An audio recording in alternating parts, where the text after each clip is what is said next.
नमस्कार friends, welcome to my channel. आज के जो मेरा टॉपिक है वो बिगनर्स के लिए है कि जो भी इस टाइम पर प्लांट लगाना शुरू करना चाहते हैं वो अपनी गार्डनिंग कैसे शुरू करते हैं।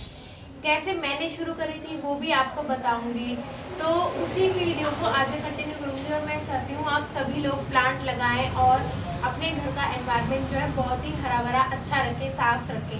तो उसमें सबसे पहला टॉपिक है जो कि एकदम से बहुत सारे प्लांट ना लाएं। बहुत सारे प्लांट लाने से होता क्या है कि आप किसी भी प्लांट की केयर नहीं कर पाते हैं। तुलसी हम सभी के घर में होती है, मनी प्लांट भी मोस्टली होता है। तो आप एक दो करके ही प्लांट लाए, उसको एक महीने तक देखें कैसा वो प्लांट है और किस तरीके से चलेगा, उसके बारे में पढ़कर समझकर ही प्लांट लाएं। और मौसम के अनुसार, मतलब जिस टाइप के आप एरिया में रहते हैं उसी के अनुसार आपने प्लांट लाने हैं। ये नहीं है कि आप भर के प्लांट ले आए। किसी को देखकर या किसी के गार्डन को देखकर एकदम से बहुत सारे प्लांट लाना एक बहुत बड़ी बेवकूफ़ी और आपके पैसे की बर्बादी होती है। तो मैं ये नहीं चाहती हूँ कि आप अपना पैसा इस तरीके से बर्बाद करें, क्योंकि प्लांट बहुत केयर मांगता है। तो आप एक दो प्लांट लाएंगे तो अच्छा रहेगा। दूसरा जो मेरा टॉपिक है वो कि आप जब भी कोई प्लांट लाते हैं तो उस प्लांट को देखिए, वो छोटा है बड़ा है, उसी के अनुसार उसका पॉट साइज चूज करिए। जैसे देखिए मैं आपको दिखाती हूँ, ये पीस लिली का प्लांट मेरा छोटा सा प्लांट है। तो मैंने इसको केवल 4 इंच के पॉट में लगाया हुआ है और ये तो वही है जो मैंने आपके साथ में शेयर करा था। लेकिन देखिए 4 इंच के पॉट में बहुत अच्छे से ग्रो कर रहा है। या फिर आप ये देखिए, ये मेरा पेडीलेंथस है, तो ये मेरा 6 इंच के पॉट में लगा हुआ है, पर ये भी उसी हिसाब से छोटे उससे ग्रो कर रहा है। तो आपने ये भी बहुत ध्यान रखना है कि आप पॉट साइज क्या दे रहे हैं अपने प्लांट को, कितनी जल्दी ग्रो होने वाला प्लांट है और कितनी देर से ग्रो होने वाला प्लांट है। तो आपने ये चीज का बिल्कुल ध्यान रखना है कि आप अपने प्लांट का पॉट साइज क्या दे रहे हैं। जो भी प्लांट आप लाए हैं तो उसके बारे में भी आप पढ़कर समझकर ही और प्लांट की रिक्वायरमेंट के हिसाब से ही उसके पॉट का साइज चुनें। तीसरा जो ये है कि अगर आप बिगनर्स हैं, आप प्लांट लाएं नर्सरी से, ठीक है, आपने सही टाइम पर उसको रिकॉर्ड कर लिया, सही पॉट में कर लिया। अब आप देख रहे हैं आपका प्लांट चल नहीं रहा है, तो वो आप कैसे चेक करेंगे। आपका प्लांट सही मिट्टी में लगा हुआ है, उसको चेक करने का एक बहुत अच्छा तरीका होता है कि जब आप प्लांट नर्सरी से लाए, आपने उसको सही टाइम पे रिपोर्ट कर दिया है, सही गमले में लगा दिया है, तो जब आप उसमें पानी डालते हैं ना, पहली बार जब उसमें अच्छे से वाटरिंग करते हैं, उसके बाद दोबारा आपने उसमें पानी तभी डालना है जब उसकी मिट्टी सूख जाए। अगर आपके प्लांट के गमले की मिट्टी जो है सूख नहीं रही है, इसका मतलब वो अंदर कहीं ना कहीं उसकी जड़ें रॉट हो रही हैं, सड़ रही हैं। तो प्लांट की मिट्टी सूख जाए तब आपने पानी देना है। प्लांट की मिट्टी अगर सूखती है, इसका मतलब प्लांट सही लगा है। नेक्स्ट जो चीज़ है वो है कि आपने मौसम देखकर प्लांट लानी है। जैसे अभी अक्टूबर खत्म होने वाला है, आज 21 अक्टूबर है आज। तो ऐसे में होता क्या है कि हम लाते हैं, अब टाइम है वो गर्मियों के प्लांट लाने का नहीं है। कि कई बार नर्सरी वाले हमको बिना जाने हमको गर्मी के प्लांट पकड़ा देते हैं, कुछ ऐसे प्लांट पकड़ा देते हैं जो कि आने वाले सीजन में खत्म होने वाले थे। उनको सिर्फ अपनी नर्सरी से उनको हटाना होता है, बेचना होता है, अपना मुनाफा कमाना होता है। तो आप ये सर्च करके जाएं कि अभी क्या महीना चल रहा है, क्या हमें प्लांट मार्केट में जो है मिल लेने हैं जो कि आगे जाके हमारे पूरे टाइम तक अच्छे चलेंगे और हमको फ्लावरिंग या फ्रूटिंग जो भी आप प्लांट ले रहे हैं वो देंगे। तो आपने ये भी चेक करना है जरूर प्लांट लेने जाने से पहले। ये कोई छोटा काम नहीं होता है। आप जब भी कोई चीज़ खरीदने जाते हैं तो उसकी सर्च करके जरूर जाएं कि जैसे अब अक्टूबर है, अब आपको विंटर फ्लावरिंग प्लांट ज़्यादा मिलेंगे मार्केट में, तो आप अभी वो ले सकते हैं, थोड़े थोड़े करके ले सकते हैं, एकदम से नहीं कि आप भर लें। अगर आप खुद से गार्डनिंग करते हैं तो आप थोड़े थोड़े प्लांट ही लाएं और मौसम के अनुसार ही प्लांट लाएं। एक जो चीज़ मैं आपसे डिस्कस करना चाहती हूँ कि हम लोग क्या करते हैं, कुछ लोग के एक दूसरे की देखा देखी प्लांट तो बहुत सारे लगा लेते हैं। हम लाए प्लांट लगा लिए, लाए प्लांट लगा दिए, लेकिन अपने प्लांट को केयर नहीं कर पाते हैं, टाइम नहीं दे पाते हैं। तो ऐसा मत कीजिए। अपने प्लांट, अगर आपने प्लांट लगाए हैं और आपको प्लांट लगाने का शौक है, गार्डनिंग खुद ही करते हैं, तो उनके लिए कम से कम पूरे दिन में आधा घंटे का टाइम जरूर निकालें। सुबह में अगर कम प्लांट है, ज़्यादा है तो ज़्यादा ही टाइम लगता है, लेकिन अगर आपके यहाँ कम प्लांट है तो उनके लिए टाइम जरूर निकालें। ऐसा ना करें कि आप प्लांट लेकर आ गए और रख दिया, फिर वो पड़ा पड़ा सूख गया है और आपके घर में खाली गमले पड़े हुए हैं और आप बोलते हैं कि हमारे घर में प्लांट नहीं चलता है। ऐसा नहीं करना है। आप जब प्लांट लाते हैं तो ये आपकी जिम्मेदारी होती है कि वो आपके घर में आकर सही चलता रहे। और वो सही कब चलता रहेगा, आकर आप अगर पूरा दिन में डेली खाद कोई नहीं देता है, सिर्फ आप साल में 2 बार खाद दीजिए। डेली उनको पानी चाहिए होता है, वो भी सिर्फ गर्मियों में। सर्दियों में प्लांट्स को डेली पानी भी नहीं चाहिए होता है। मिस्टिंग कर दीजिए आप हल्की हल्की डेली।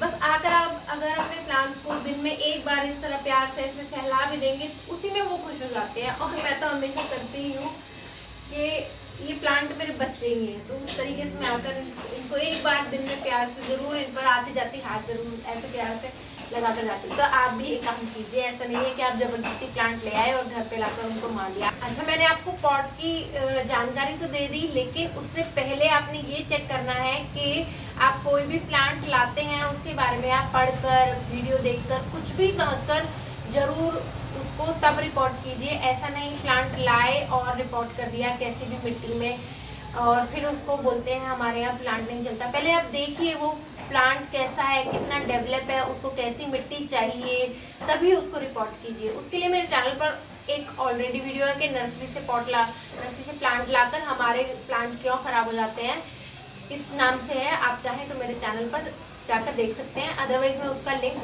डिस्क्रिप्शन में दे दूंगी, आप वहाँ से देख सकते हैं।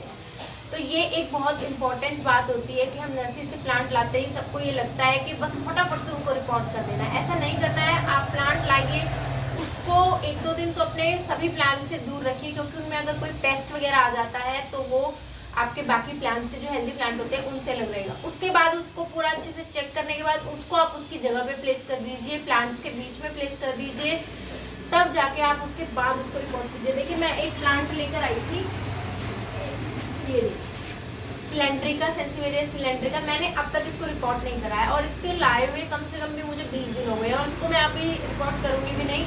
पॉलीबैग में आराम से चलता रहेगा, ये इसको मैं फरवरी के बाद ही रिपोर्ट करूंगी, छोटे से 4 इंच के पॉट में। तो आप भी इस तरीके से कर सकते हैं। आप अपना प्लांट जो है बाद में रिपोर्ट कीजिए, जब वो अच्छे से आपको लगे कि आपके घर में सेटल हो गया है, या फिर अगर पॉट में है और उसकी रूट नीचे से बाहर निकलती है, तभी आपने अपने उस प्लांट को रिपोर्ट करना है। उससे केवल 1 या 2 इंच बड़ा गमला ही देना है।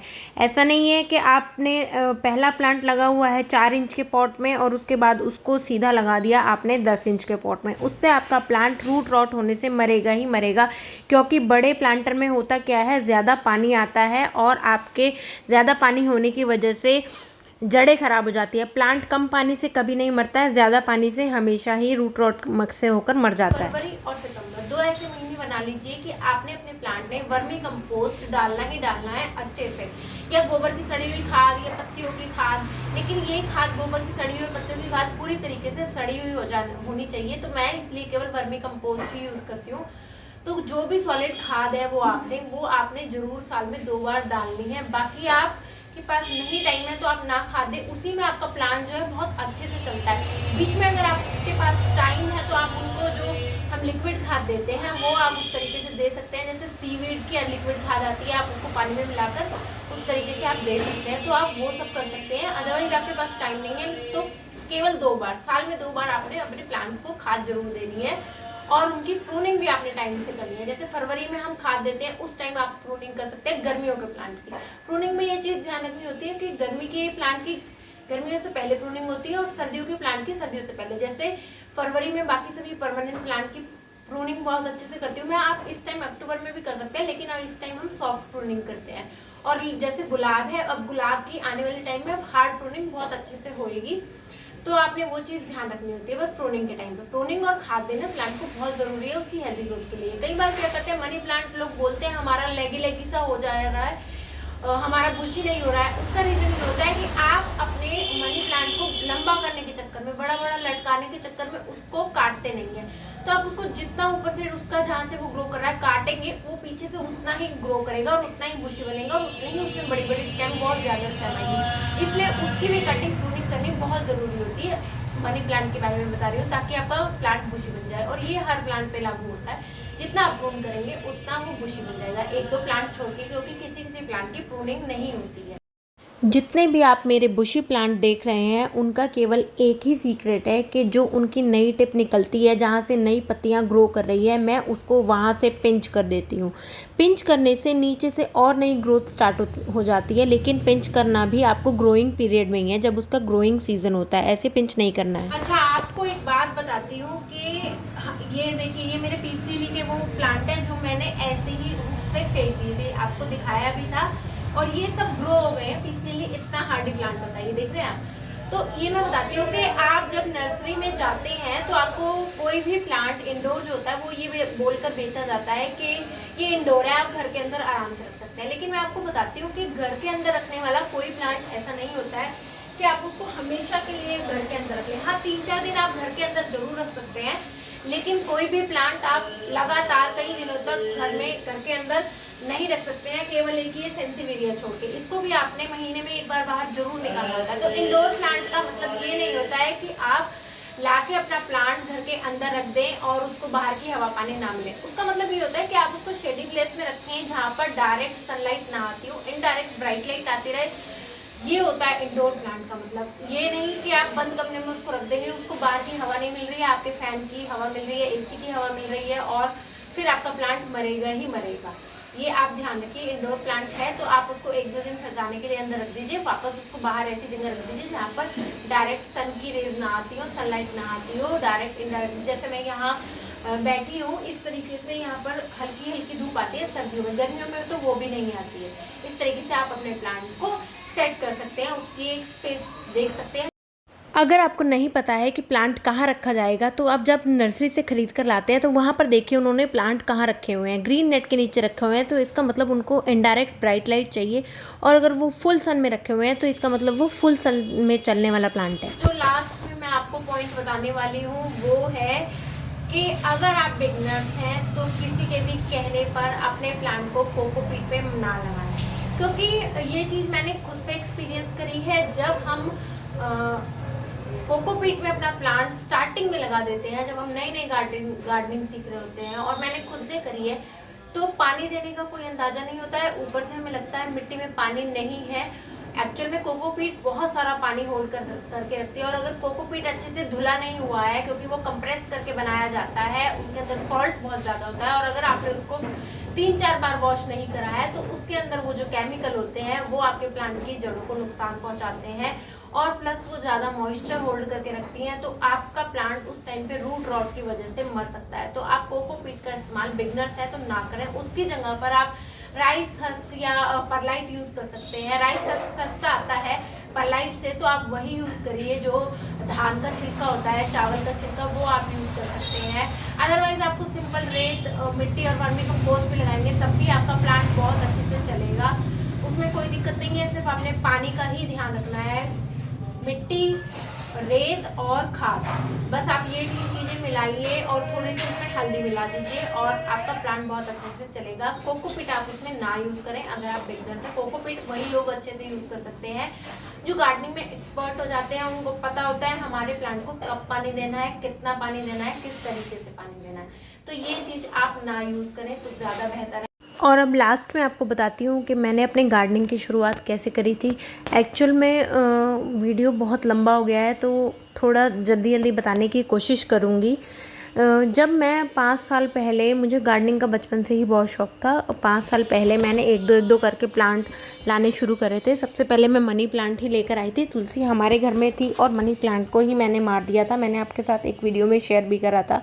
उसके बाद मैंने उनको प्लांट्स के बारे में पढ़ना शुरू करा, थोड़ा समझना शुरू करा कि किस प्लांट को क्या ज़रूरत होती है। उस तरीके से मैंने इतने सारे प्लांट अपने घर में लगा लिए हैं। तो ऐसा नहीं है कि मैंने एकदम से बहुत सारे प्लांट ले आए और भर लिए। पहले मैं एक दो लाती थी, फिर मैं 3-4 करके लाने लगी। उसके बाद मैं 10-10 करके लाने लगी। और ऐसा होता था कि जब भी मैं प्लांट लाती थी तो मैं उसको डायरेक्ट रिपोर्ट नहीं करती थी, उसके बारे में एक एक प्लांट के बारे में पढ़ती थी, समझती थी। और आज भी मैं ऐसा ही करती हूँ, उसके बारे में गूगल से पढ़ती हूँ, समझती हूँ, वीडियोस भी देखती हूँ उस प्लांट के लिए, तब जाकर उस प्लांट की केयर कर पाती हूँ मैं। और प्लांट जो है मेरे यहाँ पर अच्छे से टिक पाता है, चल पाता है। और कुछ प्लांट जो ऐसे होते हैं जो काफ़ी सॉफ्ट होते हैं, वो कई बार ऐसा होता है मर भी जाते हैं। तो ऐसा भी होता है मेरे साथ। तो ऐसा नहीं है कि प्लांट मरते नहीं हैं किसी के, हर गार्डनर के पास प्लांट मरते हैं, पर फिर से दोबारा लाती हूँ, फिर से कोशिश करती हूँ उनको चलाने के लिए। ऐसे ही चलता रहता है और मैं अपनी गलतियों से ही सीखती हूँ, या हर कोई अपनी गलतियों से ही सीखता है। गार्डनिंग में बहुत सारी मिस्टेक्स हम करते हैं, उसके बाद हम जान पाते हैं कि हमने इस प्लांट के साथ ये गलती करी इसलिए ये मरा है, ये गलती करी है उसलिए मरा है। तो यही चीज़ आप भी कर सकते हैं। धीरे धीरे आप अपना कलेक्शन बढ़ा सकते हैं, एकदम से कलेक्शन बढ़ाने के चक्कर में ना लीजिए। इस साल जैसे मैंने एग्लोनिमा ऐड करा है, और एग्लोनिमा काफ़ी टिपिकल प्लांट होता है चलाना।